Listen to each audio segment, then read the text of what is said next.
May 4, 1945. Obersalzberg, Bavaria. The morning fog clings to the jagged slopes of the Berchtesgaden Alps as if the mountain itself is reluctant to reveal what lies above. Sergeant William Bill Harrington of the 2nd Battalion, 506th Parachute Infantry Regiment, part of the legendary 101st Airborne, tightens the strap of his M1 helmet and exhales a cold plume of breath into the alpine air. The war is nearly over. Everyone knows it. Germany is collapsing into itself, fleeing westward, surrendering by the thousands. But no one in Harrington's squad feels safe. A cornered enemy is unpredictable, and rumors swirl endlessly. SS diehards entrenched in the mountains, stockpiles of explosives, a national redoubt where Nazis would fight to the last cartridge. And above all those rumors sits one name they've heard whispered for months: Hitler's mountain fortress, the Eagle's Nest. Harrington steps out of the back of a muddy GMC CCKW truck and plants his boots on the gravel path leading toward the final ascent. The sun, still hidden behind the ridge, turns the sky a bruised violet. Below him, columns of Allied vehicles wind up the serpentine access road. Jeeps, half-tracks, signal trucks. The entire slope trembling under the weight of a conquering army. Captain Robert Stoddard approaches, brushing snow from his field jacket. "Mount up," he orders, voice firm but low. "We finish the climb on foot. No one knows what's waiting up there." To the men of the 101st, this uncertainty feels familiar, almost comfortable. They jumped into Normandy in darkness. They held Bastogne through blizzards and shellfire. The mountains of Bavaria are quiet by comparison, but quiet can be deceptive. The path before them is steep, hewn from granite, with switchbacks that disappear into clouds. Harrington shoulders his M1 Garand, glances at his buddy, Private First Class Leo Martinez, and murmurs, "Hell of a place for a last stand, huh?" Martinez smirks, but his eyes dart nervously up the ridge. "If Hitler's up there, I say we haul him down ourselves." They begin the climb. It feels less like an approach march and more like an ascent into myth. Every step carries them upward into thinner air, past shattered guard posts, abandoned checkpoints, and crumpled remnants of Nazi arrogance. The mountains echo faintly. Distant rockfalls, unseen birds, the crunch of boots on frostbitten gravel. Halfway up, the men stop at a blasted-out tunnel entrance. Blackened rebar, chunks of dynamite casing, and a destroyed metal door lie scattered across the stones. Lieutenant Warren Red Collins, his face ruddy from the cold, inspects the wreckage. "Demo charges," he mutters. "Looks like they were planning to seal this road. Or bury it," Stoddard adds. Harrington steps carefully around the debris. Fresh prints, German hobnail boots, dot the ground. Someone fled recently, but the path ahead is clear. They push on. The final stretch is dominated by an improbable sight, a paved mountain road curling toward a sheer cliff face. Embedded within that cliff is the entrance to the elevator shaft, the infamous brass-paneled lift rumored to rise straight into the heart of the mountain, delivering honored guests to Hitler's private retreat above the clouds. As they approach, Harrington stops dead in his tracks. The blast doors guarding the shaft are wide open. Inside, the polished granite walls gleam faintly. The air is cool, still untouched. Martinez whispers, "Looks like they left in a hurry." Captain Stoddard sends a fire team to clear the lift chamber. Their footsteps echo like distant thunder. After a tense minute, the all-clear rings out. "Elevator's dead." One of the paratroopers shouts, "Power's gone." "Then we climb the rest," Stoddard orders. The path narrows into a stone walkway carved along the edge of the cliff. Metal railings, twisted by recent shellfire, bend outward toward dizzying drops. Snow gathers in crevices. Every gust of wind whistles like a warning. Up ahead, the clouds part, and for the first time, Harrington sees it. The Kehlhsteinhaus, Hitler's mountaintop sanctuary, perched like a crown above the world. Smoke still rises from scattered impacts on the slope below. The Allies bombed the Obersalzberg complex heavily last week, but the Eagle's Nest itself stands almost untouched, its stone walls defiant against the sky. "Damn," Martinez mutters. "Looks like the bombs didn't even scratch it." Harrington feels a shiver that has nothing to do with the cold. It isn't just beautiful. It's unreal. A monument built not for war, but for spectacle, for power, for the illusion of untouchable grandeur. Captain Stoddard motions them forward. Stay sharp, eyes open. The SS could be dug in anywhere. The final switchback leads to a plateau of stone tiles dusted with snow. A few German rifles lie abandoned near a small guard hut. Mauser Kar 98 KS. Their stocks chipped, bolts frozen with cold. But there are no bodies, no wounded, no signs of resistance. Harrington circles slowly, scanning every angle. It's too big for personal storage, too reinforced for a private retreat. Stoddard stops beside a steel table stacked with papers gone yellow with age. He brushes dust aside, revealing typed German text, schematics, maintenance logs, inventory records. His breath catches. This isn't storage, he murmurs. It's infrastructure. Harrington studies the ventilation system overhead. Massive ducts feed upward, undoubtedly toward the buildings above. Independent power, independent air. It's a survival system, Harrington says. Martinez's eyes widen. For what? Stoddard answers before thinking. For him. Harrington's blood runs cold. This whole thing. It's a bunker. Not the public eagle's nest. Not the marble rooms. Not the opulent halls built to impress state visitors. But a hidden core buried deep in the mountain. A secure, self-contained refuge for the Führer and his innermost circle. And from the looks of it, the system was still running. Martinez wipes condensation from a small viewing window set into the wall. Inside, he sees row after row of sealed crates, each labeled meticulously with contents. Medical supplies, fuel canisters, preserved food, radio parts, wiring kits, and rolls of encrypted communication tape. Martinez whispers, "If we had taken this place last year, they could have lived up here for months." Stoddard flips through more documents, his voice tight. "Years, Martinez. Years." Harrington looks again at the pressure tank. "So what was the noise we heard?" Before Stoddard can answer, something clicks behind them. A fuse, a switch, a mechanical lock. The men swing around instantly, weapons raised. At the far corner of the chamber, a small service door has cracked open, spilling a thin blade of white light onto the stone floor. Shadows move behind it. Stoddard signals silently. Harrington advances, every step tense, expecting bullets to tear through the doorway. He kicks the door open. The room beyond is small, square, lined with metal shelves. But it's the man inside that makes Harrington stumble back. An old technician, gray-haired, rail-thin, wearing a grease-stained maintenance uniform, stands frozen, a wrench dangling from his shaking hand. His eyes widen at the sight of the American soldiers, and the wrench clatters to the floor. He raises trembling hands. I didn't know," he stammers in German. "I didn't know you were here." Stoddard steps forward, weapon trained. "Who else is down here with you?" "No one," the technician cries. "No one. I swear it. Everyone fled 2 days ago. I was ordered to shut down the auxiliary systems. But the air pumps," he points weakly toward the pressure tank. "They take hours to cool. I had to stay." Harrington lowers his rifle slightly.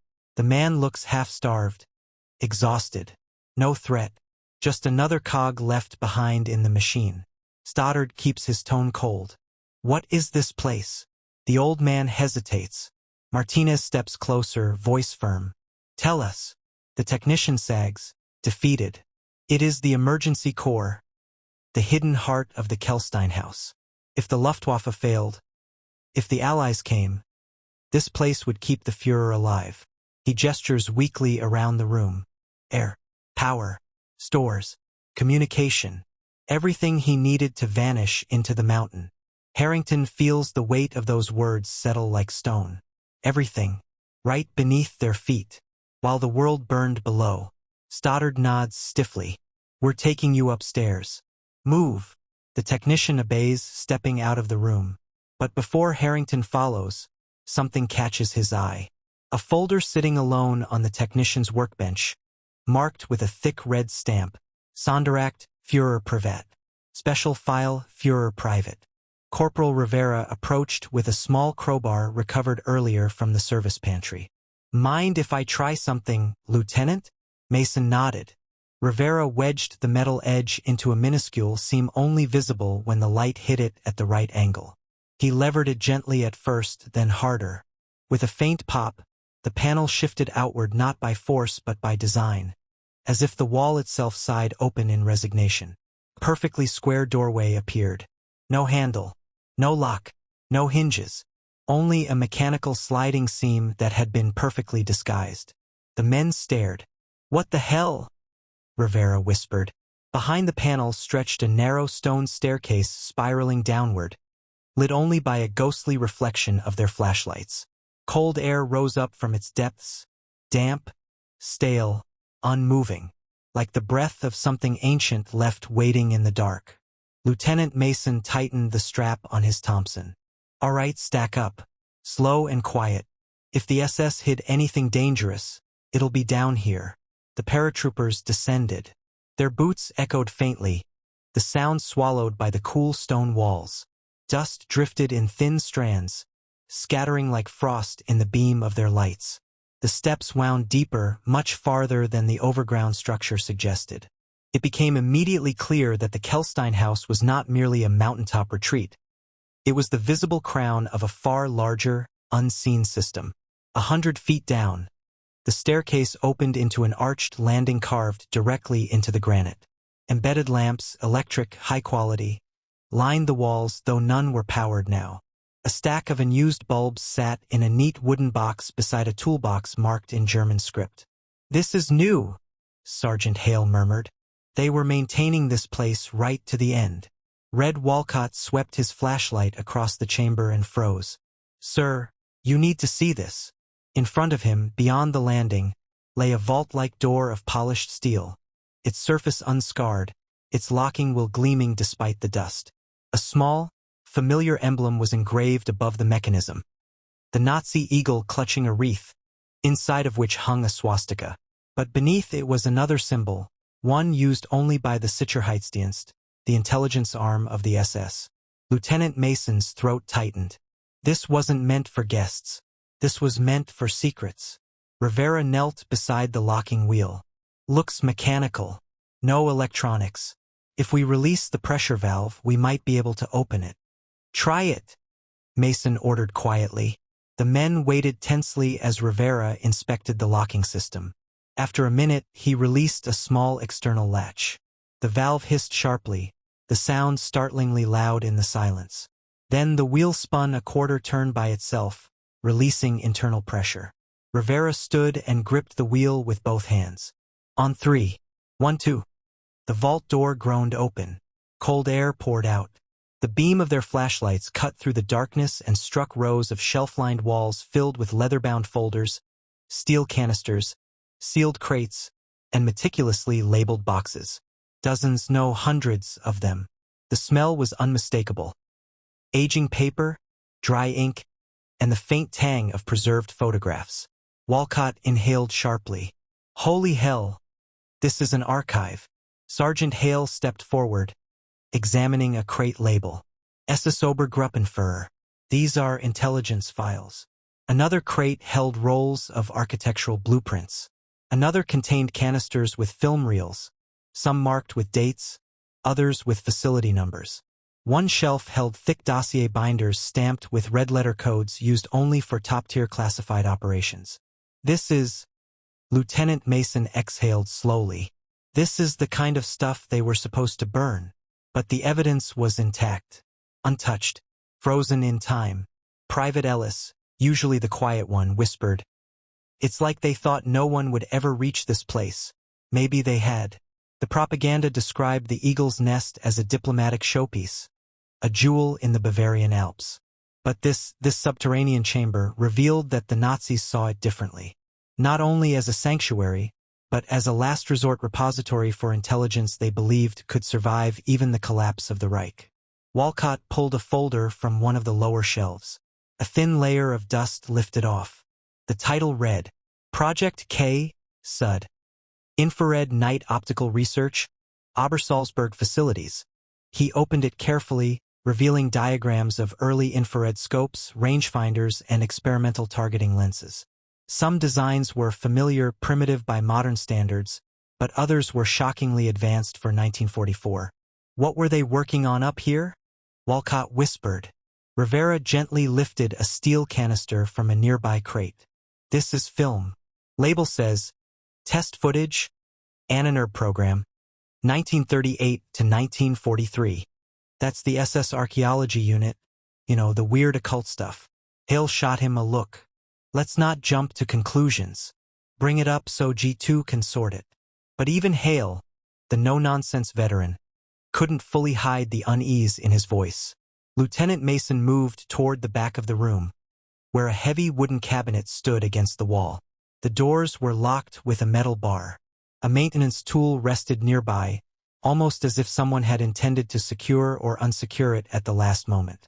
Mason removed the bar. Inside were shelves of wine bottles, hundreds of them, arranged with obsessive precision. Labels indicated origins from Bordeaux, Champagne, Burgundy, the Mosel. Bottles dating back to the late 1800s sat alongside contemporary vintages. Some were French estates the Wehrmacht had looted in 1940, others gifts from Italian dignitaries, and some were hand-selected by Hitler's personal staff. Rivera lifted one bottle and stared at the label. These are worth more than a year's pay back home.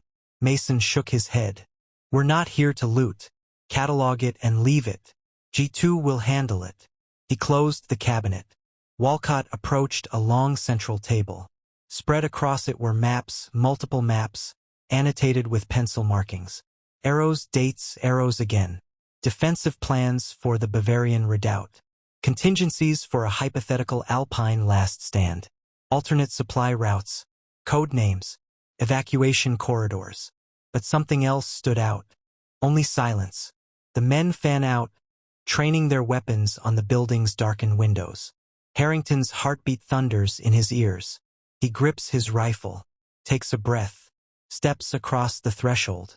Inside the entrance hall, the temperature rises instantly. The interior walls, smooth marble, subtly veined, reflect their flashlight beams like water. A wide corridor leads deeper into the building, its floor covered by crushed glass from broken chandeliers. The eagle's nest feels less like a bunker and more like a palace. Jesus, Martinez breathes. This is Hitler's place? Up here. Harrington doesn't answer. He's staring at a portrait, cracked but unmistakable, lying face down on the floor. When he flips it with the muzzle of his rifle, the image of Adolf Hitler stares back. Painted in heroic proportions, framed in gold leaf. Captain Stoddard rests one hand on the stone balustrade, marveling despite himself. This must be where they entertained top brass. Foreign ministers, ambassadors. He gestures toward the vast chamber ahead. And that is where they find it. The great room, a massive hall lined with windows, each offering a sweeping view of the Alps stretching endlessly into the horizon. Sunlight finally breaks over the ridge, flooding the room with gold. The fireplace, larger than a truck, dominates the far wall, its marble hearth still intact despite the ravages of war. The men lower their weapons in awe. Not a museum, not a fortress, a throne room, a place built to awe, to intimidate, to convince the world that Hitler stood above mankind itself. Harrington swallows hard. No wonder they called it the Eagle's Nest. Martinez steps slowly toward the panoramic windows, touching the cold glass. Imagine the cost. Imagine the man-hours. All this while the rest of Germany starved. Captain Stoddard nods. Let's document everything. Command will want a full report. But before they begin, something catches Harrington's eye. A door. Dark. Heavy. Reinforced. Slightly ajar. He signals Martinez, and together they approach with rifles raised. Harrington nudges it open. A cold draft spills out. Stairs descend into shadow. Not part of the tourist rooms. Not meant for guests. Captain Stoddard steps behind them. What is it? Harrington tightens his grip on his Garand. Sir, I think this leads underground.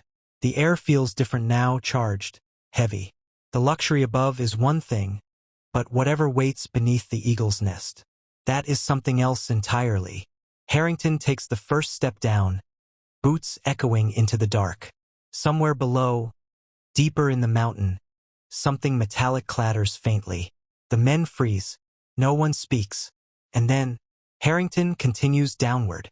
May 4th, 1945. Eagle's Nest, Berchtesgaden. The stone steps swallow the light behind Harrington as he descends, each footfall reverberating through the cold air like a slow heartbeat. The higher elevation warmth of the great room vanishes instantly, replaced by a cave-like chill that settles into his bones. His breath fogs in front of him. The beam from his flashlight stretches down a narrow stairwell lined with smooth-cut stone, as precise as anything carved in a cathedral. Martinez follows close behind, his Thompson raised, knuckles white. "You hear that?" he whispers. Harrington nods. The faint metallic sound echoes again. Distant, irregular, impossible to pinpoint. Not machinery, not wind, something else. Almost. But Lieutenant Mason still couldn't shake the image of the elevator shaft. The wrench swinging, the darkness swallowing the beam of their lights. Something about it didn't sit right. He replayed the knocking sound in his mind. 3 knocks, evenly spaced, not random, not chaotic, intentional. He knew a pendulum swing when he heard one. He knew the uneven rhythm of metal shifting in wind. What he'd heard earlier wasn't that. It was... A soft click interrupted his thoughts. Mason turned. So did Hale. The radio crackled to life. Static. Then a garbled voice punched through. "Any unit repeat. Any unit on Eagles respond. Over." Ellis sprang to the set. "This is F Company, 506th," he shouted over the rising static. "We read you. Over." Lightning flashed, drowning the speaker in white noise. "Storm. Roads. Blocked. Convoy. Delayed. Heavy stay. Position. Repeat. Do not. Desk." The transmission collapsed, swallowed by static. Ellis hit the side of the radio with his palm. "Damn it." Hale walked over. "What did you get?" "They're delayed," Ellis muttered. "Storm washed out part of the road. They said do not descend." Mason frowned. "They mean the road from Obersalzberg?" "Probably." Rivera crossed his arms. "So we're stuck up here till morning." "Looks that way," Hale said. The wind howled again, shaking the wooden rafters. One of the large windows vibrated sharply as a gust slammed into it, and dust drifted down from the ceiling. Mason returned to the hearth, finally allowing himself to sit.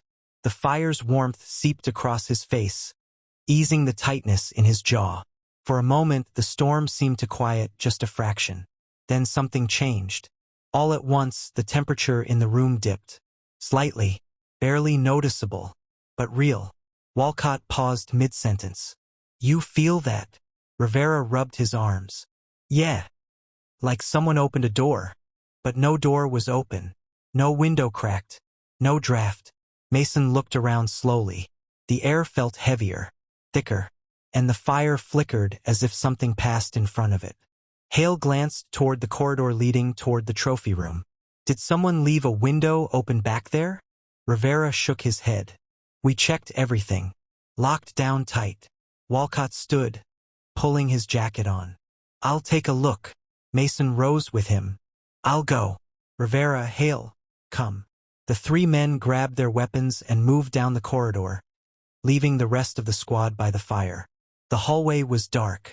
Shadows stretched long along the walls, broken only by the occasional flash of lightning through the tall windows. The storm's roar sounded distant here, muffled by thick stone walls. They passed the small study where Hitler had once received diplomats. The heavy chandelier swayed faintly, as if touched by something unseen. Rivera shivered. "I swear this place has too much history packed into the walls." Hale grunted. "Yeah. And not the friendly kind." At the far end of the corridor, they reached the trophy room. The lavish chamber filled with carved furniture, polished floors, and shelves of porcelain and silver that had miraculously survived the bombing runs. Mason stepped inside first, scanning the room. Still, quiet, nothing disturbed. Hale pointed toward the far window. Curtains moving. The thick velvet drape on the right side swayed subtly. Mason approached cautiously, Thompson raised. He reached out, slowly, grasped the heavy edge of the curtain, and pulled it aside. The window behind it was shut. The lodge became suddenly tense, alive, as if holding its breath. Another faint knock, this time unmistakable. It came from the elevator tunnel carved through the mountain. The same tunnel where, hours earlier, they had ridden the massive brass lift to the summit. The same tunnel where, if any German holdouts remained, they could hide for days without being detected. Hale whispered, "Orders, sir." Mason narrowed his eyes toward the shadowed corridor. "We check it. Careful. Eyes open." The squad moved as one. Flashlights clicked on, slicing through the dim interior. Shadows fled across the marble like fleeing silhouettes. The elevator door stood closed at the end of the long walkway, gleaming gold even in the storm-darkened room. Its metallic surface trembled slightly with each gust of wind pushing through unseen cracks. Or was it something else? Mason advanced slowly. The others followed, boots echoing through the hall. Another knock, this time light, deliberate, as though someone placed a fist gently upon the door. Walcott swallowed. Could be debris, wind, something metal shifting. Or someone inside, Ellis whispered. Hale lifted his Thompson. "Sir, if there's an SS diehard in there, we'll find out," Mason said. They stopped 3 feet from the elevator. Lightning flashed outside. The storm cracked above them like the sky itself was splitting open. Mason placed a hand on the polished door. Not pushing, not pulling, just feeling. The metal was cold, still, silent, until something tapped back. This time from directly behind the door. 3 slow knocks, evenly spaced. A signal. Hale muttered an oath under his breath. Rivera whispered, "Sir, someone is down there." Mason steadied his breathing. Weapons ready. Rivera, find the manual latch. Rivera knelt beside the control panel. The brass plating had been removed earlier by engineers from E Company, exposing a mechanical override lever. He grasped it. "On your mark, Lieutenant." Mason nodded. "Pull." The lever clanged. Gears groaned. The elevator door slid open halfway, revealing complete darkness inside. No movement, no voice, only the cold, hollow shaft descending into the mountain. Walcott shined his flashlight inside. "Sir, there's no car." Mason's pulse quickened. Then what the hell was knocking? Rivera leaned forward, angling the flashlight downward. The beam stretched deep into the vertical tunnel, revealing steel rails, cables, and shadows that retreated endlessly into the mountain's throat. Thunder exploded outside, and in that booming instant the flashlight beam caught something. A glint, a small metal object halfway down the shaft, lodged beside the access ladder bolted to the wall. Ellis squinted. "What is that?" Rivera leaned farther. "Looks like a tool? A wrench?" The object shifted ever so slightly from the wind swirling down the shaft. And as it moved, it knocked softly against the ladder rung. The entire squad exhaled at once, the tension draining from their shoulders like water running off a roof. Hale let out a low breath. "Jesus, just a damn wrench." Rivera rubbed his forehead, equal parts relieved and embarrassed. Storm must have shaken it loose. But Mason didn't step back. His eyes remained on the darkness. Harrington opens it. Inside are photographs, blueprints, letters, notes scrawled in a familiar, angular handwriting.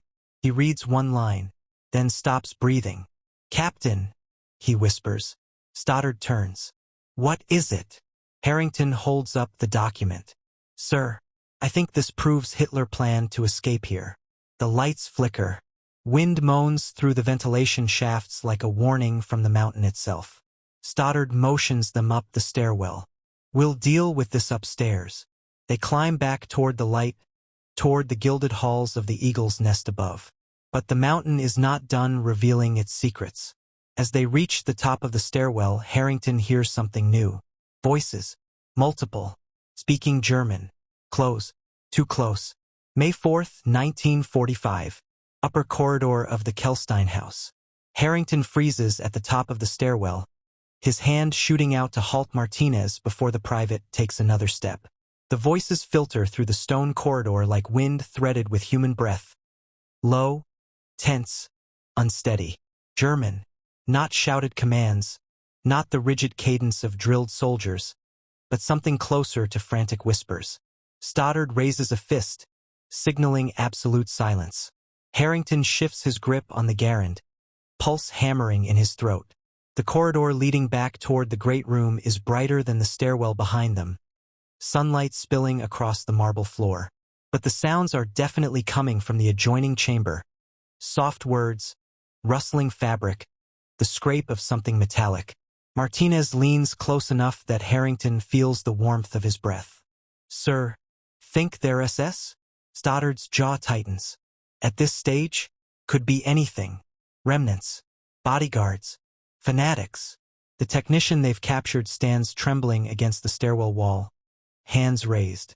Harrington notices the old man's eyes widen with sudden understanding, or terror, as he too hears the whispers.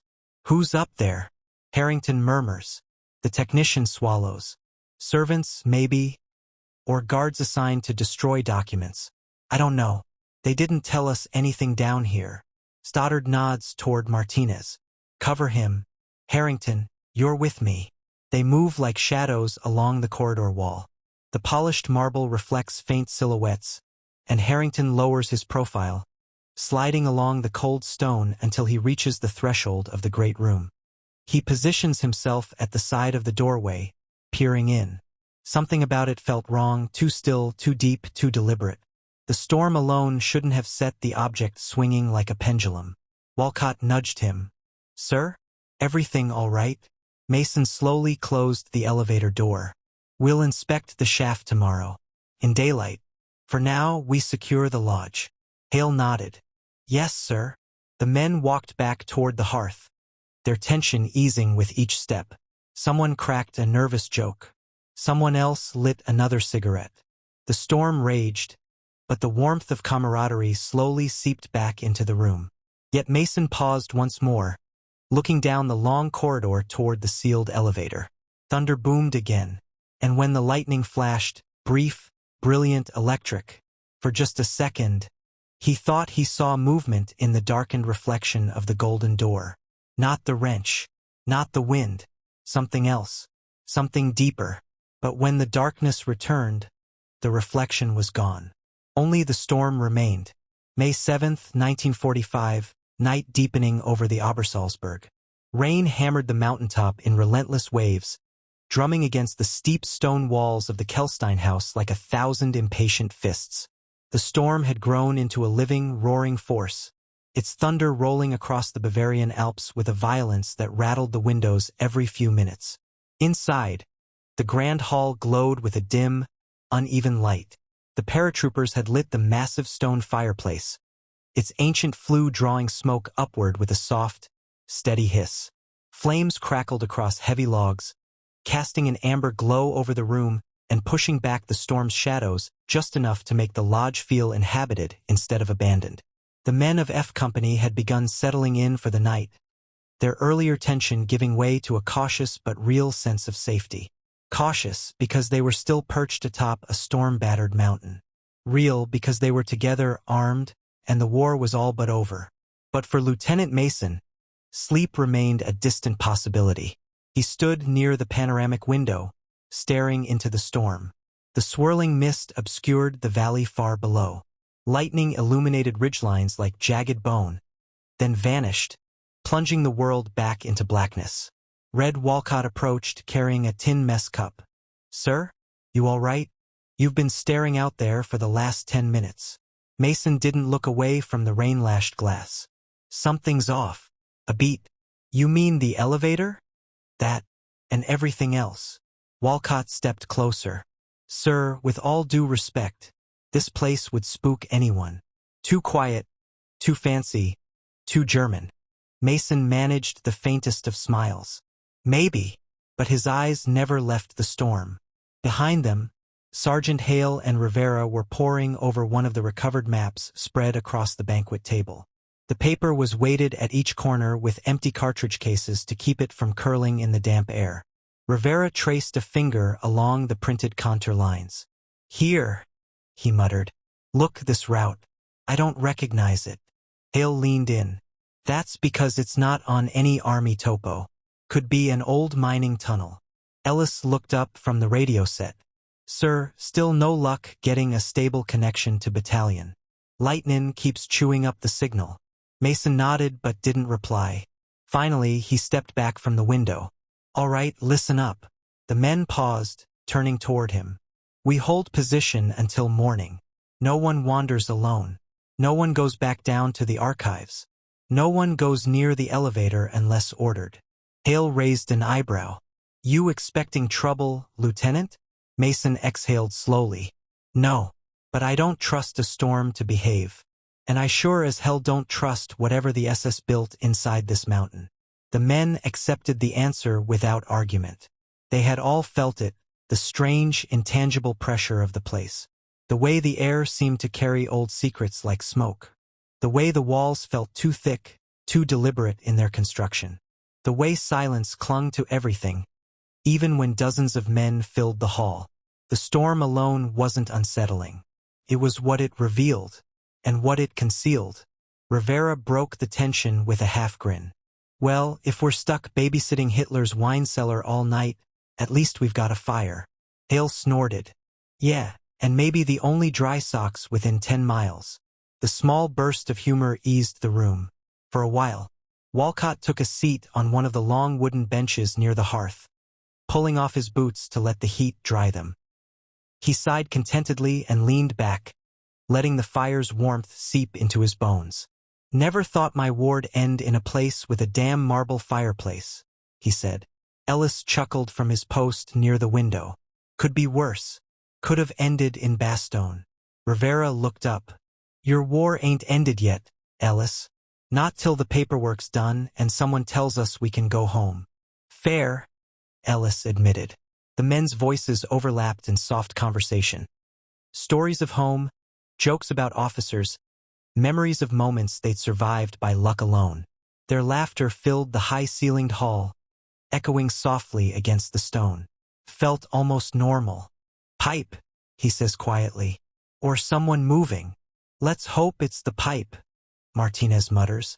The stairwell twists deeper, the walls closing in, until at last it levels into a small landing. From here, 2 doors diverge. One sealed with a rusted metal lock blown apart by previous shelling, the other cracked open and leaking that same cold air from below. Harrington pushes the open door with his rifle muzzle. Beyond it lies a long corridor, perfectly straight, stretching into darkness. No sound, no drafts, just stillness. The corridor looks nothing like the grand halls upstairs. Here the architecture changes from polished elegance to purpose-built utility. Gray concrete, iron brackets, recessed lighting fixtures smashed by retreating Germans. A coppery smell lingers faintly, though not blood. Old metal, stale air, and something sharper, gun oil, perhaps. Martinez swallows hard. "This wasn't for guests." "No," Stoddard agrees. "This is for staff storage. Maybe security." His flashlight flickers across a sign painted in Gothic lettering, Vorratsraum, storage rooms. But these storage rooms are unlike any the soldiers have seen before. Harrington pushes open the nearest door. His beam reveals rows of shelves stacked with crates stamped with the Reichsadler emblem. Many are cracked or broken, revealing their contents. Fine china, silver trays, ornamental glassware packed in straw. Another corner holds dozens of bottles of wine cradled like treasures in wooden coffins. Stoddard lifts one gently, brushing dust from the label.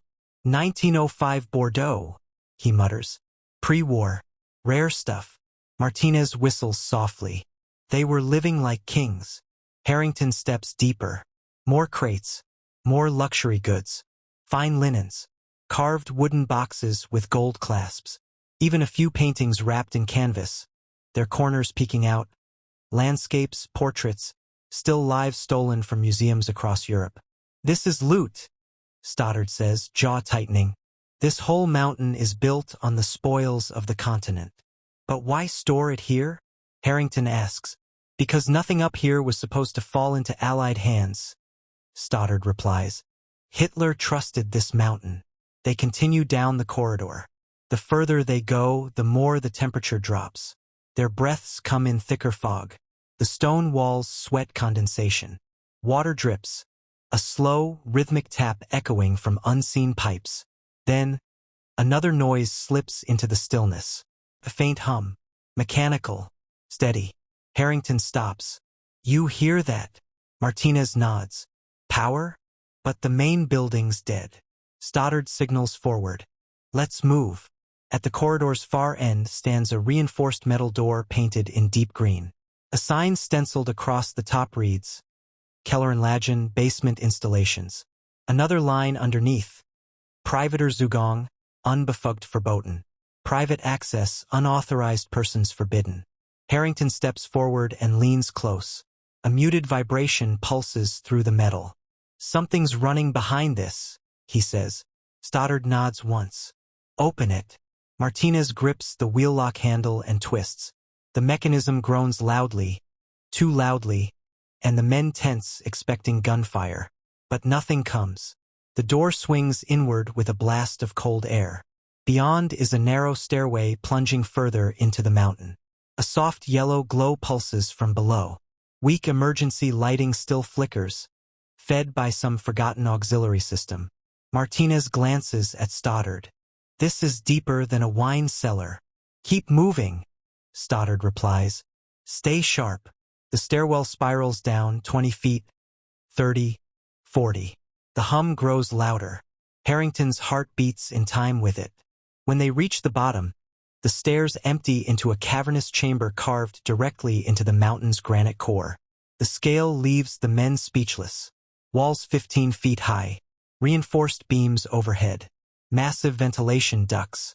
At the center, a large steel cylinder sits on a raised platform, cables stretching like veins from its surface to nearby breaker panels. Stoddard approaches the cylinder, shining his light across its smooth shell. That's a pressure tank, he says. Industrial, not military. So what is this place? Martinez asks. The men of the 101st are scattered through the camp, some examining maps, others documenting recovered items, and a few sitting quietly on crates, coffee in hand, gazing up at the summit. The mountain air is crisp, scented with pine, earth, and lingering traces of the previous night's storm. Somewhere below, the last trucks from the convoy return, empty, their mission complete. For the first time, the troops allow themselves a pause, a brief, reflective silence. Hanlon walks toward the hillock where a small group of officers are gathered around a table strewn with ledgers and photographs. Intelligence analysts are cataloging the recovered archives. Rolls of blueprints, stacks of correspondence, and boxes labeled with meticulous care. Each document is assigned a number, photographed, and secured. The magnitude of what they recovered is finally beginning to register. The mountain has surrendered its secrets, and now the war's final intelligence officers will sift through the evidence, reconstructing a truth the Nazis had hoped to erase. Private Marcus Delaney approaches Hanlon, his eyes still reflecting a mixture of exhaustion and wonder. Sir, do you think anyone's going to believe all of this? The gold, the letters, the archives. Hanlon watches as the first beams of sunlight strike the summit, glinting off the polished brass of the building. Some will, some won't, but the evidence doesn't lie, and neither do we. That's what matters. A sudden breeze lifts, rattling the tents and carrying faint echoes from the mountain. The climb, the night storm, the suspense and fear. It all feels like a dream now, yet every bruise, every blistered hand, and every trembling heartbeat is proof that it happened. The eagle's nest, once a symbol of dictatorship and excess, now serves as a silent witness to its own demise. Sergeant Holt nudges Hanlon, nodding toward the summit. Think anyone will ever go back up there? Hanlon's gaze lingers on the path that winds steeply to the peak. Maybe, but it won't be the same. We saw what was inside, and history is a burden that can't be lightened by distance. The troops begin organizing for the final phase of their mission, transporting the recovered artifacts and evidence to intelligence headquarters further down the valley. Vehicles are loaded carefully, straps tightened, and items double-checked for security. Each man knows that the mountain's treasures, documents, letters, and even gold, are more than mere objects. They are keys to understanding the war that just ended and the machinery of tyranny that built it. Hanlon watches the activity for a moment, letting the morning sun warm his face. His mind drifts back to the storm the night before, to the knocking in the elevator shaft, to the strange shapes in fogged windows and mirrors. Every corner of the eagle's nest seemed to carry the weight of a living history, a palpable residue of obsession, fear, and meticulous planning. Yet, despite all its hidden horrors, the fortress had survived unscathed through the bombing campaigns that destroyed so much of Germany. "Sir," Delaney interrupts his thoughts, holding up a folder of photographs.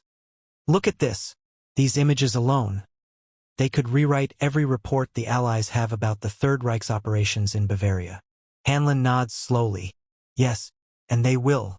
But we have to be meticulous. Every detail matters. This is how history remembers, through what we preserve." The convoy begins its descent toward the valley, carrying with it the accumulated weight of a regime's secrets. As the men move along the winding road, Hanlon glances back one last time at the Kehlhsteinhaus. The summit gleams under the rising sun, silent and untouchable. The fortress is still, yet its presence is commanding. A silent monument to a fallen empire, now stripped bare for the world to see. Below, the Obersalzberg complex is quieting. Fires from demolition crews have subsided, smoke drifting lazily across the valley. The soldiers know that their night on the mountain, their climb through storm and shadow, has preserved evidence that will define the end of the war and the prosecution of the criminals who orchestrated it. They carry with them more than gold and papers. They carry the weight of truth, history, and responsibility.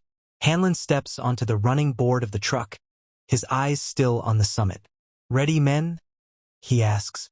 100%, sir," Holt responds. The convoy rumbles forward, descending toward the valley below. The first light of dawn illuminates the path, the mountain behind them growing taller and more imposing as they move away. Every twist of the road, every turn, carries them closer to the conclusion of their mission. Yet the shadow of the eagle's nest looms, a silent reminder of the past that still refuses to fade. As the convoy continues down, the mountain seems to exhale, a quiet sigh that mingles with the morning breeze. The fortress has surrendered its secrets. The archives are catalogued, the gold accounted for, the letters preserved.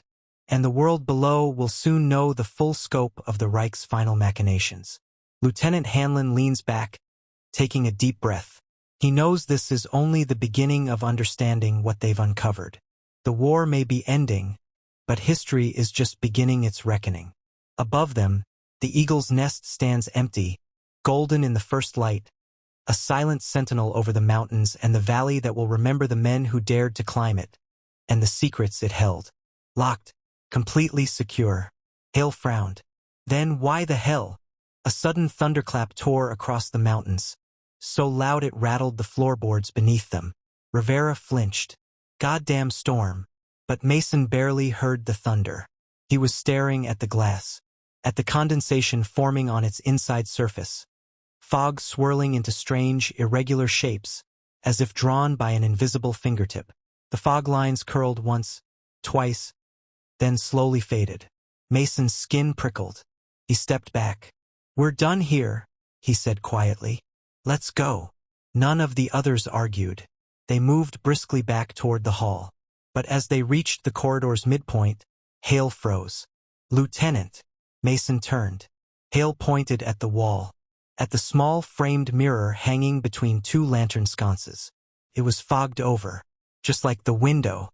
Mason stared at it. Then, slowly, the fog receded, leaving the glass perfectly clear. And in its reflection, for a brief fraction of a second, Mason saw something that did not belong. A shape, a silhouette, standing behind them, tall, still, human. He spun around instantly, Thompson raised, But the corridor behind them was empty. Only shadows. Only silence. Only the distant thunder rolling over the mountaintop. Hale's voice was barely above a whisper. "Sir, what did you see?" Mason didn't answer. He couldn't. Because he wasn't sure if what he'd seen was real, or if it was simply the weight of the mountain pressing on his mind, its walls groaning with the ghosts of the regime it once served. But one thing he knew for certain: something had changed. The mountain felt awake, and the night wasn't done with them yet. May 6, 1945. Berchtesgaden district, deep inside the Kehlhstein Massif. The corridor that Sergeant Daniel Holt pushes into feels less like part of a luxury alpine retreat and more like the bowels of a battleship.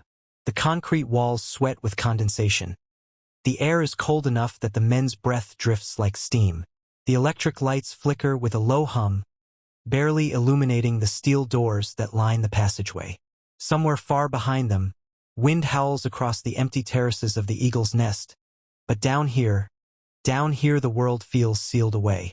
Lieutenant Charles Red Hanlon lifts his flashlight and sweeps the beam across a rust-colored sign stenciled in Gothic lettering.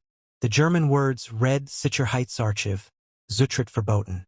Restricted Security Archive. Hanlon exhales slowly. This is what we came for.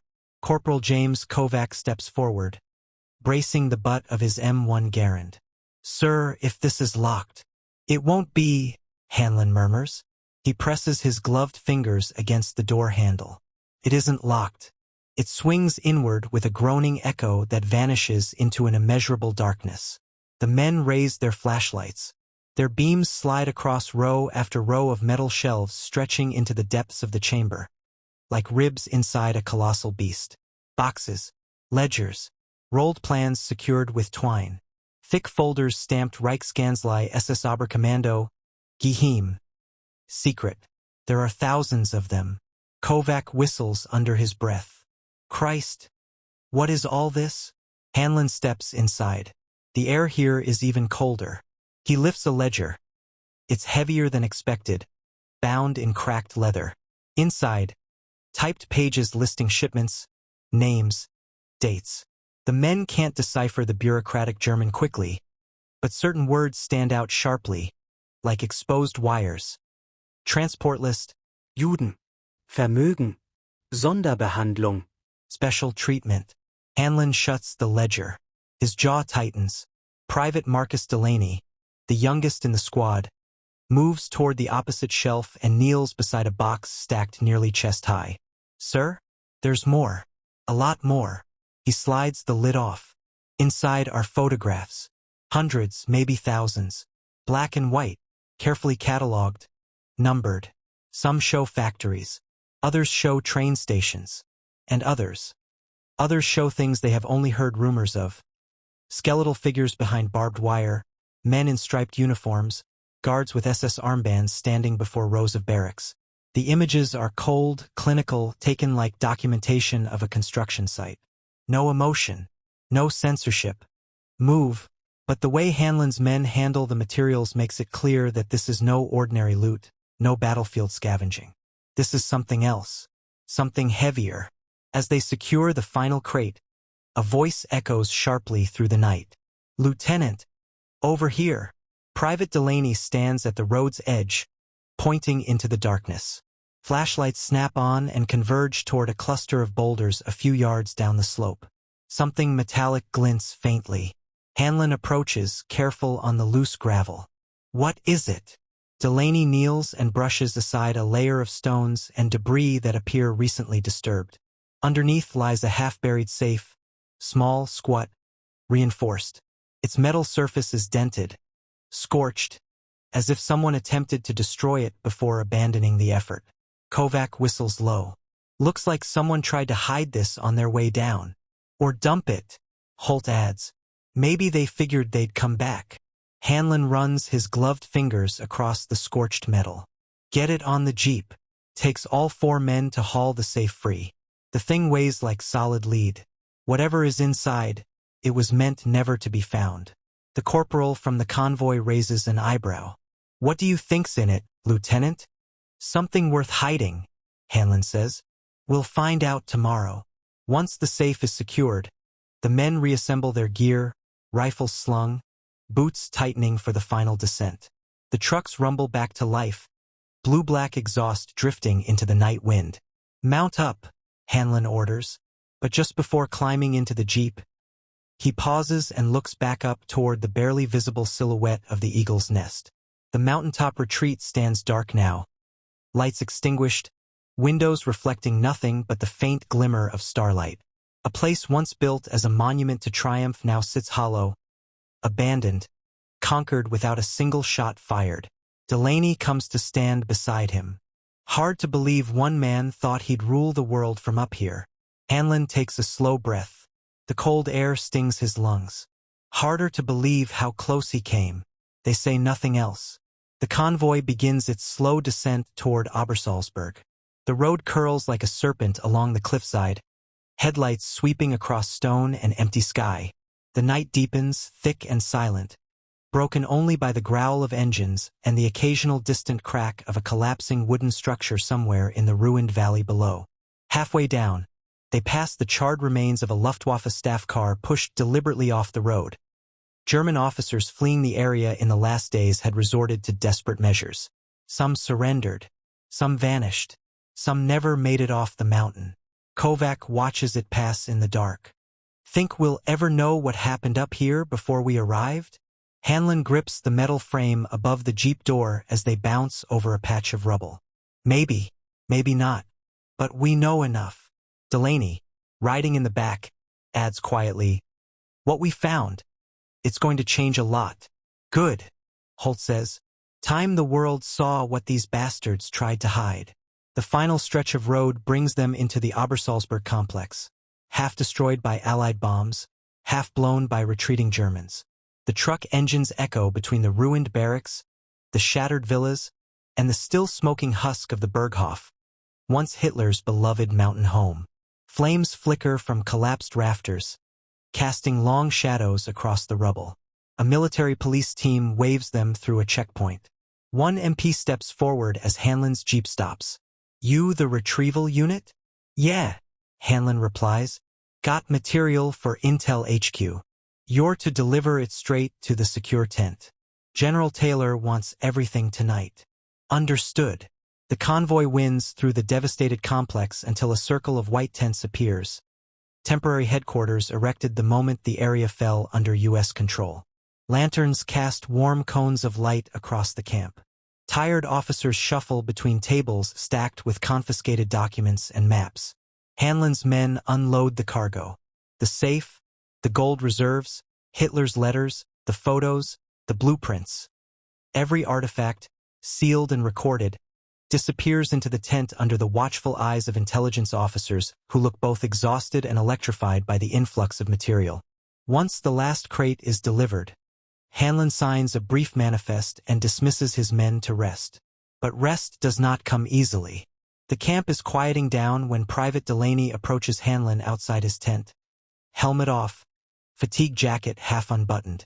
"Sir," he says softly, "you think the war's over now? Really over?" Hanlon stares toward the dark bulk of the mountain looming above them. The eagle's nest sits at its summit like an extinguished torch.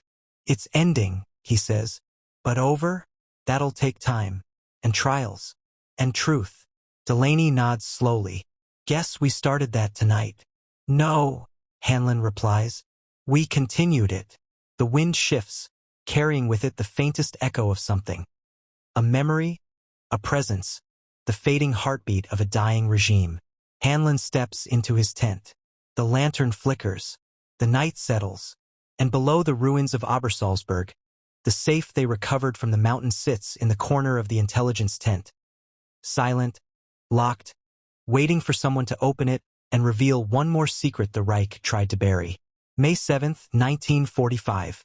The first light of dawn creeps over the Bavarian Alps, pale and silver, illuminating the jagged ridges with a fragile glow. The storm of the previous night has passed, leaving clouds drifting lazily across the peaks, their undersides still heavy with moisture. The Kehlhsteinhaus, perched atop its sheer summit, basks in quiet majesty. its polished stone facade glinting in the early sunlight, serene and untouchable from this distance. Lieutenant Charles Red Hanlon stands among the scattered tents of the Obersalzberg camp, gazing upward. From here, the mountain seems impossibly tall, a sentinel guarding the secrets they unearthed. The climb they made yesterday, loaded with gold, letters, blueprints, and photographs, feels almost mythical in retrospect. The journey down the serpentine road was treacherous and nerve-wracking, yet nothing compared to the awe of witnessing the eagle's nest itself. The untouched fortress atop the mountain, a monument to Hitler's obsession with power and control. "Sir," Sergeant Daniel Holt says, approaching with a thermos of steaming coffee. "You ever get used to seeing a place like that?" Hanlon shakes his head. "No. Even after all the war I've seen, nothing prepared me for this." Hanlon exhales slowly. "We need to get all of this to intelligence. Every last scrap." O'Doyle nods. "Think any of this will make it into court?"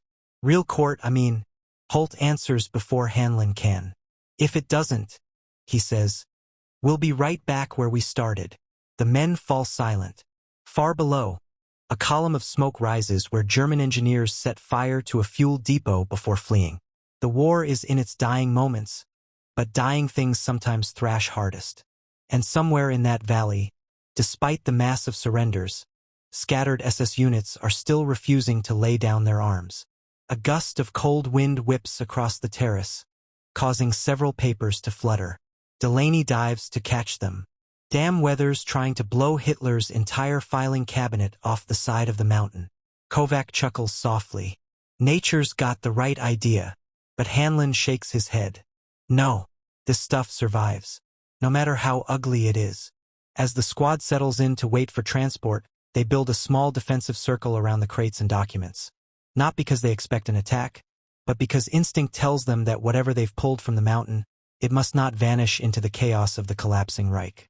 To pass time, the men sit on the terrace stones, munching K-rations and staring out over the valley. The mood is heavy, but curious too, like explorers who've stumbled onto a tomb untouched for centuries. "So," Delaney says after a while, "what was the weirdest thing you saw down there? Besides all the gold?" O'Doyle scratches his stubbled chin. "Gotta be the wine cellar. 40-foot racks of French bottles older than any of us. Stuff worth a fortune. Those cigars," Kovac says, "the ones from Havana, never even opened." "What about the damn elevator?" Holt adds. "That thing was smoother than the ones back home. And that's saying something, considering it runs up the side of a mountain." Delaney shakes his head. "The archives, man. Those photos. Those documents, you could feel it. Like the whole mountain was made of secrets." Hanlon doesn't join in the banter. He's staring at the locked metal chest that contains Hitler's letters. The idea that the man responsible for so much destruction spent time in this place, wrote letters from here, held meetings here, makes the stillness of the mountain feel almost deceptive, as if peace were a mask stretched over something rotten. Another gust of wind sweeps across the terrace. The temperature drops sharply. Clouds begin to crawl in from the west, swallowing the remaining sunlight. Then, faintly, they hear it. The grinding rumble of truck engines echoing up from the winding mountain road below. Kovac stands. Transport. Looks like they made it through after all. Hanlon gets to his feet immediately. "All right, saddle up. Holt, O'Doyle, you take the crates. Kovac, Delaney, documents. Move carefully. This stuff is more valuable than any of us." As they begin gathering the materials, Delaney glances one last time at the eagle's nest behind them. In the dimming light, the building looks impossibly serene, like a resort chalet untouched by the world. "Sir," he says quietly, "do you think the folks back home will believe this place when they see the photos?" Hanlon slings his rifle, checks the straps on the chest he's carrying. "Some will," he says. "Some won't. But the truth doesn't care who believes it."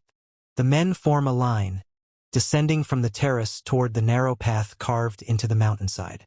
The air grows colder as twilight deepens, and soon the glow of the eagle's nest fades behind them until it is nothing more than a pale silhouette against the Alps.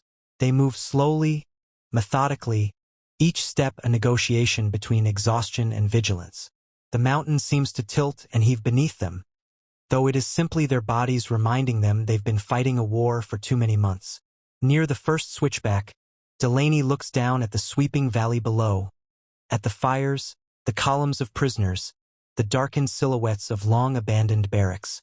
Feels like we're carrying the whole war on our backs, he murmurs. Hanlon adjusts the weight of the chest he's holding. Maybe we are. And so the men of the 101st descend from the Kehlhstein, carrying secrets the world has not yet seen. Evidence no bomb destroyed, history that no torch erased. The mountain behind them stands silent, its halls empty now, its archives exposed to the light. The empire that built it is gone. But the proof of what it was, of what it did, walks down the narrow road in the arms of 8 exhausted men. May 6, 1945. The Kehlhstein Road, descending from 6,000 feet toward Obersalzberg. Night has finally taken the mountain, swallowing the last band of red twilight behind the western ridge. The men of the 101st Airborne move carefully along the narrow road carved into the sheer granite face. To their left, solid mountain wall. To their right, nothing but black air and 1,000 feet of emptiness. Their boots crunch on gravel washed loose by spring meltwater, each sound punctuated by the scrape of crates being shifted from one aching arm to the other. The engines below grow louder, 2 U.S. Army trucks climbing steadily toward them, accompanied by a jeep fitted with blackout headlights. The convoy's slow ascent past the wreckage of blasted guard posts and abandoned German vehicles lends the night an eerie sense of both danger and relief. Lieutenant Charles Red Hanlon halts the column at a wider stretch of road where the cliff bows inward slightly. "Hold here," he orders softly. "Let the trucks reach us." Sergeant Holt sets his crate down with a grunt and rubs the cold from his fingers. "Feels like this mountain doesn't want us to leave." Corporal Kovac leans against the rock wall, breathing heavily. "Hell, feels like it doesn't want to give up its secrets either." A gust of cold wind sweeps down the road, cutting through their uniforms like knives. Private Delaney turns up his collar. "Sir, do you think the Germans planned to retreat here? You know, make a last stand?" Hanlon shakes his head. "Not at the nest. It was a symbol, that's all. The bunkers down in Obersalzberg, maybe. But up here?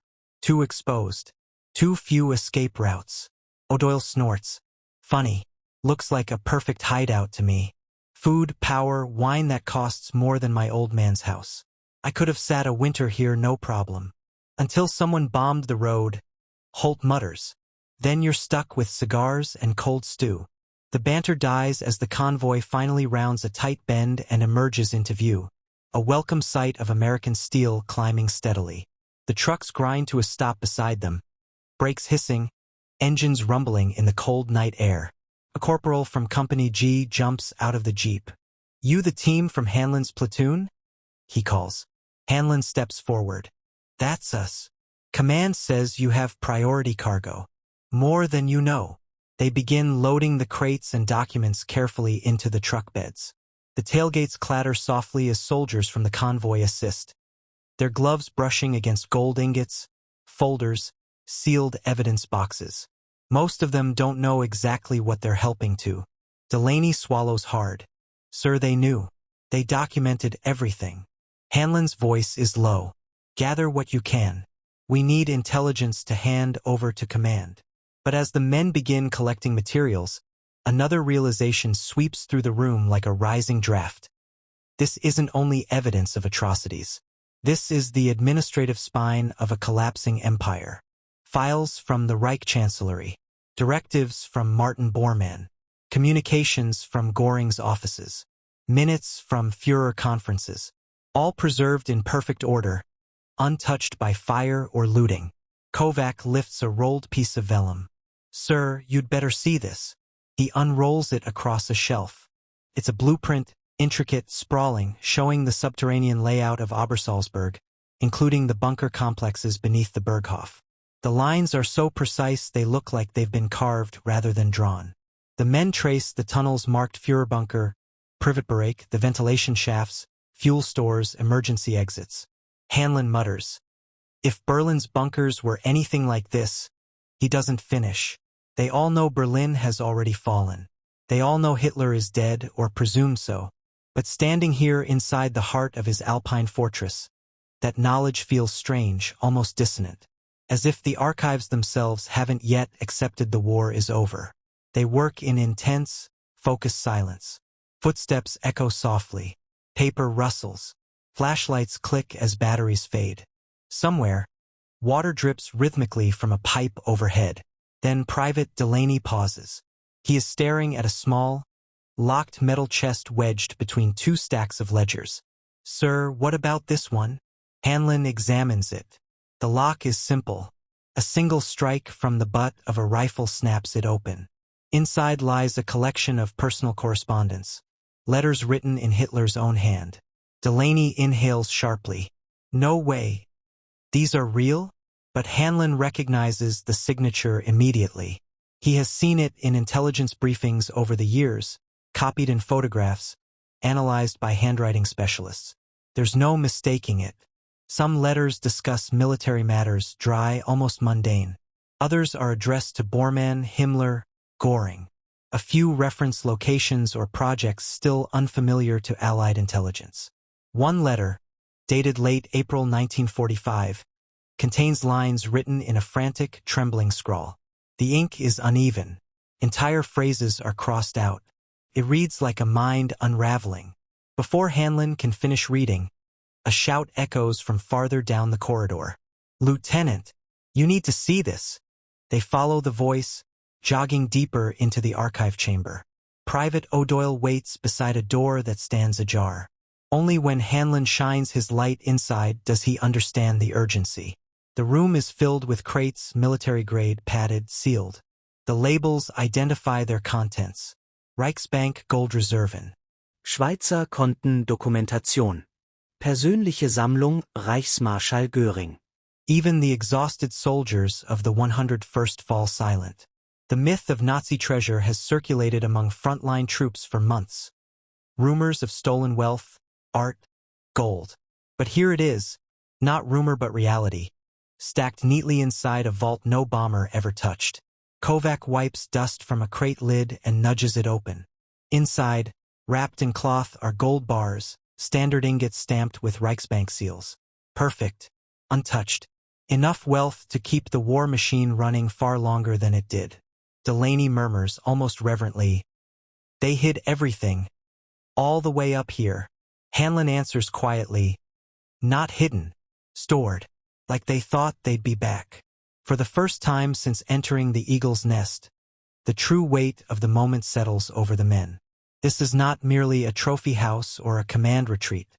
It is the nerve center of a delusion, an entire empire convinced it would rise again even as it crumbled. And the archives, with their pristine organization and meticulous preservation, reveal just how thoroughly the regime prepared for a future that would never come. A tremor of distant thunder rolls through the stone. No, not thunder. Explosions far down the mountain.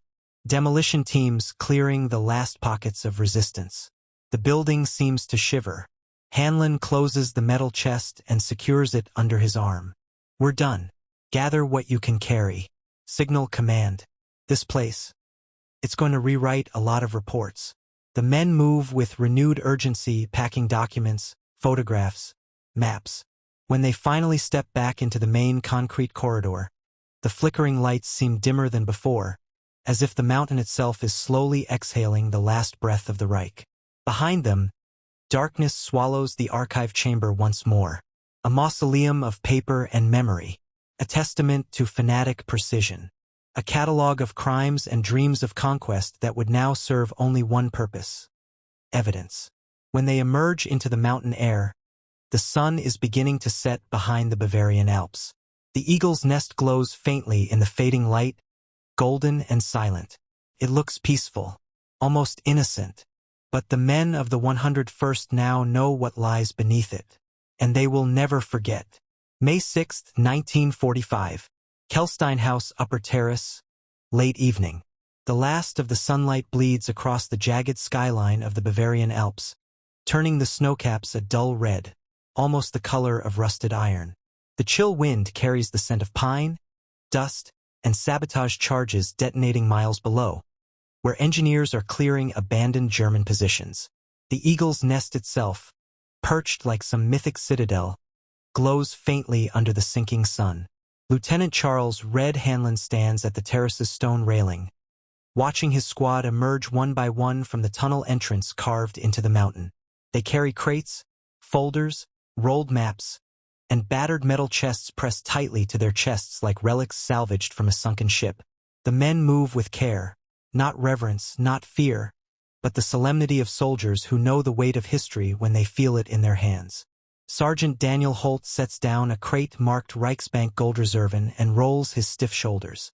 "Never thought I'd see this," he mutters. "Gold bars, Nazi archives, Hitler's letters. All just sitting down there like winter stores in a root cellar." Corporal James Kovac wipes sweat from his brow despite the evening cold. "Yeah," he says, like they figured someday they'd come strolling back to pick it all up. Hanlon kneels beside the crate, checks the seal, then glances at the documents tucked under Delaney's arm. Blueprints, orders, communications, evidence. "They planned for a future that was never coming," he says quietly.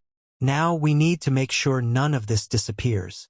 Below the terrace, the valley is a mosaic of burning farms, abandoned barracks, and winding roads filled with columns of surrendering German troops being marched under guard toward temporary holding areas. The war is ending, but its debris, both human and physical, covers every inch of the landscape. Private Marcus Delaney approaches Hanlon, his helmet pushed back slightly, exposing sweat-matted hair. "Sir, how long till the trucks reach the base of the mountain?" "Not soon enough," Hanlon answers. "We're too high up, and the roads are still cluttered with half-blown checkpoints. Means we'll be waiting until morning." The men exchange uneasy glances. They've been in dangerous places, Corentin, Bastogne, the Ardennes, but none of those felt quite like this. Not because of enemy fire, but because of what they now carry, proof of a regime's darkest designs, untouched by flame or retreat, preserved almost too well. Private O'Doyle walks over, a folder tucked under his arm. "Sir, you'll want to check this out." Hanlon takes it, flips it open. Inside are inventories of art collections, masterpieces looted from Paris, Warsaw, Amsterdam. Some allocated to Göring's private stash, others marked for display in Hitler's planned Führermuseum in Linz. Each item has a number, a description, its original owner, and the method of acquisition, usually beschlagnahmt. Confiscated. He lunges forward. His boots skid across the polished stone. He catches the man by the shoulder and slams him to the floor. A metal case spills from the clerk's grip, clattering open. Inside are microfiche strips, rolled documents, and a single velvet pouch. Stoddard, sweeping the room, shouts, "Harrington, secure him." Harrington plants a knee on the man's back. "Don't move." The clerk lets out a cry, then collapses, face pressed to the cold floor. His hand inches toward something beneath him, an object hidden under his coat. Harrington pulls his sidearm. "Move that hand and I swear." The man freezes. Martinez finishes disarming the others, pushing them toward the center of the room. The fire crackles loudly, devouring the last of the documents the Germans had tried desperately to destroy. The room smells of burned paper, sweat, and fear. Stoddard surveys the scene, breathing hard but controlled. "Everyone accounted for?" "For prisoners," Martinez confirms. "All disarmed, all scared stiff." Harrington lifts the metal case the fleeing clerk tried to protect. The velvet pouch falls open, spilling its contents onto the floor. Stoddard moves closer. Inside the pouch lies a small, intricately carved wooden box, barely larger than a cigarette tin. Harrington opens it and finds a set of keys. Not ordinary keys, heavy, embossed with the Reichsadler, each labeled with punched metal tags. Martinez frowns. "Keys to what?" Harrington turns one over. The tag reads, Archivraum E13. Archive Room E13. Deep storage. Stoddard's eyes narrow. "Where the hell is E13? The technician, still trembling by the stairwell, raises a shaking finger. "Below." he whispers. A lower level, further down the mountain. Not part of the auxiliary systems. Restricted. Very restricted. Harrington's stomach tightens. What's down there? The old man shakes his head slowly, miserably. Only rumors. They say it houses personal materials, sensitive files, things the Führer didn't want kept in Berlin. Stoddard shuts the wooden box with a soft click. We haven't found the real archive, he says quietly. Not yet. A sudden boom echoes through the eagle's nest, vibrating the windows. Harrington's head snaps toward the sound. Outside, smoke rises from the lower slope. An ammunition truck exploding, or more charges detonating in the ruins below. Martinez glances at the prisoners. Captain, we can't leave them here. No, Stoddard agrees. We'll send a squad to take them down the mountain. Harrington closes the velvet pouch. Sir, if E-13 really exists, we need to find it. Stoddard nods once, sharp, decisive. We go back downstairs. Martinez reloads, checking his magazines. You think anything's still intact? Harrington glances at the burning documents in the fireplace. The fear in the prisoner's eyes. The desperation of the clerk who tried to flee with the keys. Yes, he says. I do. Stoddard turns toward the stairwell. Then let's find Hitler's last secret. The mountain seems to breathe around them as they descend again, the stones swallowing their footsteps. Harrington's hand drifts to the keys in his pocket. Archive room E-13. Whatever waits in that locked vault, the Germans tried very hard to keep it from the world. Too hard. As the stairwell plunges into darkness, the auxiliary lights flicker once more, weak, dying, as if the mountain knows the truth is about to be exposed. And then the hum returns. Louder, deeper, coming from below. Stoddard halts. Did you hear that? Harrington listens. The hum is no longer mechanical. Sounds like a generator. One that definitely wasn't running before. Martinez whispers. Someone's already down there. May 7th, 1945. The clouds that had briefly parted now thickened again, rolling across the Berchtesgaden ridge like advancing smoke. The late afternoon sun dimmed into a cold, metallic hue. Inside the Kehlhsteinhaus, the paratroopers of F Company watched the shifting weather through towering glass windows that had once impressed foreign diplomats and party elites. Now the same windows framed a world reduced to ash and defeat. Private First Class Henry Red Walcott stepped toward a narrow corridor that disappeared behind a paneled wall.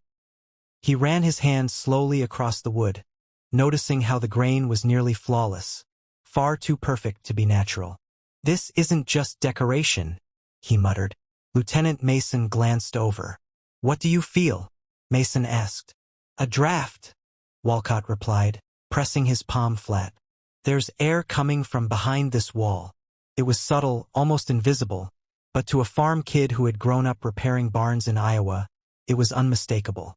Air meant space. Space meant something concealed. May 7th, 1945. Dusk settling over the Bavarian Alps. The wind had sharpened into a relentless hiss as it tore across the Kehlhsteinhaus plateau. The sky darkened to a bruised violet, broken occasionally by forks of lightning that leapt from cloud to cloud.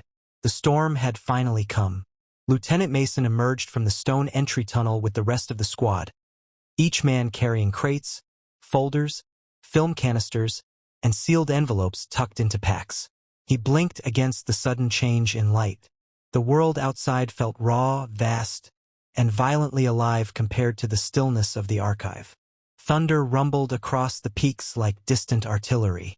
Sergeant Hale pulled his field jacket tighter. Feels like the mountain doesn't want us here anymore. Walcott shrugged one shoulder, shifting the weight of a heavy crate packed with intelligence logs. After what we just found down there, I can see why. Rain began tapping lightly across the stone terrace, first as scattered droplets, then as a growing sheet. A cold gust swept across the platform, threatening to wrench the door from Rivera's grasp as he pushed it shut behind them. The paratroopers moved toward the safety of the main lodge interior, boots slipping slightly on rain-slick stone. Lightning flashed, illuminating the enormous panorama window of the Kehlhsteinhaus.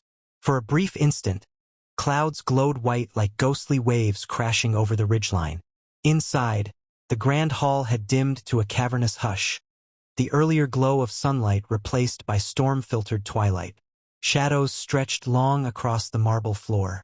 Mason scanned the room instinctively, not out of fear of ambush, but because a lifetime of discipline made vigilance second nature. F Company had transformed the lodge into a temporary operations post. Radios rested on tables. Crates sat in stacks.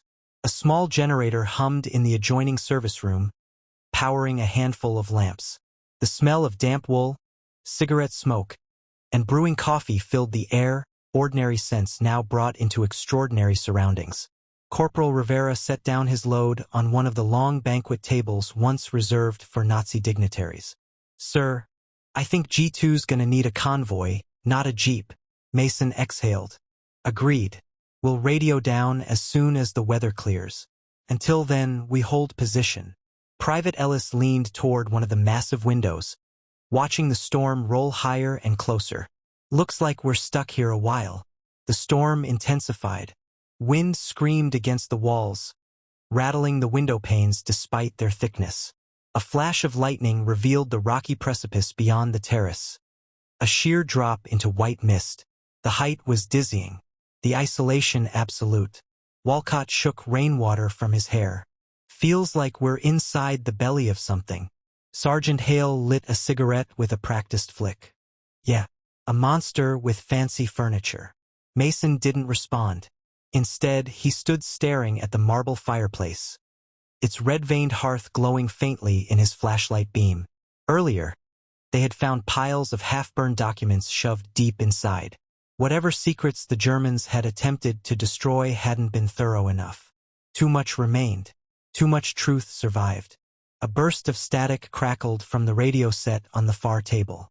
Tech Sergeant Morgan leaned over it, adjusting the dials. "Signal's garbage, sir. The storm's drowning us out." Mason glanced at the windows again. Sheets of rain hammered against the glass. "Keep trying. Battalion needs to know what we found." "Yes, sir." Another thunderclap shook the beams overhead. Hale muttered, "Superstitious or not, feels wrong being up here alone with this stuff." Mason didn't disagree. The Kehlhsteinhaus, for all its beauty, felt like a temple built to a tyrant. The walls heavy with the residue of arrogance and paranoia. Now that the men had seen the hidden archives, the sense of unease had only deepened. Walcott passed by carrying a thermos of boiled coffee from the kitchenette. "Here, Lieutenant. Figure you need this more than any of us." Mason accepted the cup with a nod, inhaling the steam. "Anything else down in the vault we need to recover tomorrow?" "Plenty," Walcott said. "There's another locked case we didn't open, and those big blueprint rolls we didn't even touch." Rivera chimed in. "That whole mountain diagram bothered me, the one showing tunnels we haven't seen yet." "It's possible some are unfinished," Mason said. "Or sealed," Rivera added quietly. Their voices lowered as the storm raged louder. Ellis approached the table holding the leather-bound visitor ledger. He carefully opened it, flipping through pages filled with names written in a crisp, almost ceremonial script. "Sir, you might want to take a look at this entry." Mason set down his coffee and walked over. Ellis pointed to a line dated October 1944. Besuch, Reichsleiter Bormann, Besprechung über Sicherungsmaßnahmen.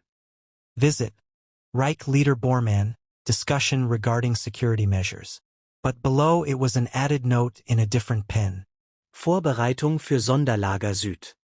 Preparation for Special Depot South. Hale leaned over Ellis's shoulder. "You think that's the archive?" Rivera shook his head. "Maybe part of it, but Sonderlager sounds like something else. Something separate." Mason traced the ink with his eyes. The handwriting suggested urgency, written faster, with less care than the surrounding entries. "Whatever Sonderlager Sud was," he said, "they didn't want it on the main record." The paratroopers fell silent. Thunder boomed, and then came a sound none of them expected. A distant metallic knock. It echoed faintly up the elevator shaft. Everyone froze. The men exchanged glances, wary, alert. Hale whispered, No one else is supposed to be up here. The wind roared again, masking any follow-up sound. Mason lifted his Thompson, motioning for Rivera and Hale to flank the terrace side while Walcott and Ellis moved to cover the stairway near the kitchen. On one map, drawn with a red grease pencil, was a route from Salzburg to Berchtesgaden. A note in German read, Für den Führer nach Möglichkeit geschützt. For the Führer, protected if possible. It was dated April 20th, 1945, Hitler's birthday. Rivera swallowed. Sir, does this mean they planned to get him out? Mason didn't answer immediately. The room felt colder. Maybe they hoped to, he finally said. But it never happened. The reality hung in the air like a shroud. Whatever fantasies the Nazis once held of survival or escape, they had evaporated in the ruins of Berlin. Private Ellis sifted through another box and froze. Lieutenant, look at this. He held up a stack of large-format photographs. Sharp, crisp, professionally developed. Some showed construction of the eagle's nest. Others depicted underground excavation, massive caverns, heavy machinery, specialized equipment. One in particular showed a tunnel far larger than anything the paratroopers had yet discovered at the surface. Rivera angled his flashlight. That's not this room. Where the hell is that? No one answered. The photographs were dated 1937 to 1944, spanning the entire construction of the mountaintop complex. Mason examined them closely. They showed more than just work. They showed redundancy, hidden shafts, reinforced foundations, entrances masked by rock and forest. This whole mountain, he murmured, might be hollow. A chill ran through the men. Not because they feared a hidden threat, none remained, but because understanding the scale of it all made the war feel newly monstrous, even here at the very end. The eagle's nest had been a symbol of Nazi grandeur, a place of power, arrogance, and engineered myth. But this archive, the documents, the maps, the sealed crates, revealed a different truth. The regime wasn't only building monuments. It was preparing for a future it believed it could shape through information, technology, and secrecy. Even as the Reich collapsed, it still clung to its obsession with control. Sergeant Hale finally broke the silence. Sir, there's more back there. He pointed to a side chamber partially obscured by a concrete column. Its doorway was narrower, almost hidden from the main view. A faded metal sign hung crooked above it. Nur für Stabsführung. For staff leadership only. Lieutenant Mason nodded. Let's check it. The group advanced. Inside was a small room, bare except for a single desk, a steel filing cabinet, and a rotary telephone mounted on the wall. The desk held only one item, a leather-bound ledger with the initials AH embossed in gold. Walcott inhaled sharply. No way. Mason opened the book. Its pages contained lists, names, times, visits, dates, from 1938 to 1944. Each line corresponded to individuals who had traveled to or from the Eagle's Nest meetings, consultations, gatherings. Some entries marked with a simple check, others with symbols, some with notes. Mason scanned the handwriting. This isn't Hitler's handwriting. More likely Bormann's or one of the adjutants. But still, this is significant. Rivera exhaled slowly. Everything they tried to hide. Everything they thought we'd never find. Walcott looked around the archive once more. It's all here. Mason nodded. Yeah, and history's going to want every last piece of it. He gently closed the ledger. Above them, thunder rolled across the mountaintop. But down here, in the silent dark, the war felt preserved, suspended, caught in the layers of paper, steel, and dust. The Eagle's Nest, for all its luxury, had been more than a fortress of stone. It had been a fortress of information. And now, at the very end of the war, the 101st had become its unexpected custodians. Pack what we can carry, Mason said quietly. Mark the rest. G2 will need days to sort this. As they prepared to leave the chamber, Walcott glanced back one last time. Lieutenant. Yeah. What do you think they planned to do with all this after the war? If they'd won. Mason paused. He didn't know. No one could. But he answered anyway. Maybe. They thought this would be the start of the next chapter. Walcott nodded grimly. Glad we're the ones who get to write it instead. The men switched off their flashlights, closed the vault door, and began their ascent back toward the world of light, air, and the fading storm. Behind them, the archives slept, but history had already awakened. The view through the crack between the doors sends a jolt through him. For Germans are inside, not soldiers in splinter-pattern smocks or SS runes. These were mixed uniforms, one in a faded Wehrmacht tunic, another in an office clerk's coat with a swastika armband, the others in dark field jackets that look hastily buttoned. They're gathered around the enormous fireplace, where piles of papers burn in a crackling heap, stacks of folders, photographs, maps, all being fed into the flames. Stoddard sees it too. Damn it! He mutters under his breath. They're destroying evidence. Harrington glances at the men again. They're arguing. One gesturing angrily toward the window, another clutching an old Walther pistol with shaking hands. These aren't elite troops. They're stragglers, staff, possibly even bureaucrats or political officers who fled here during the collapse. But cornered men can be just as deadly. Stoddard motions for Martinez and the technician to join. The old German steps lightly, fear making him nimble. Martinez positions himself at the opposite side of the door. All three Americans exchange quick, silent glances. Stoddard mouths the words. On three. Harrington nods. Martinez exhales slowly. The technician presses against the wall, eyes squeezed shut. Stoddard holds up a finger. 1. Harrington tightens his grip. His heartbeat sinks with the ticking tension in the air. 2. Voices rise in the room beyond. Someone shouts something. Frantic.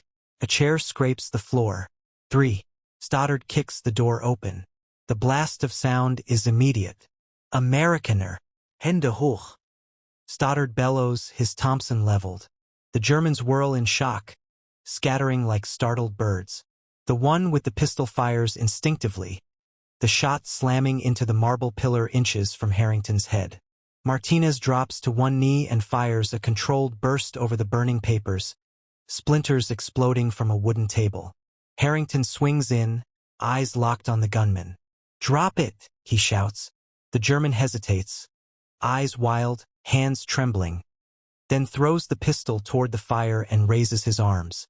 Two others already have their hands up, faces pale, hands shaking violently. Only the fourth man, the one in the office clerk's coat, tries to run, sprinting toward a side corridor with something clutched under his arm. Harrington reacts first.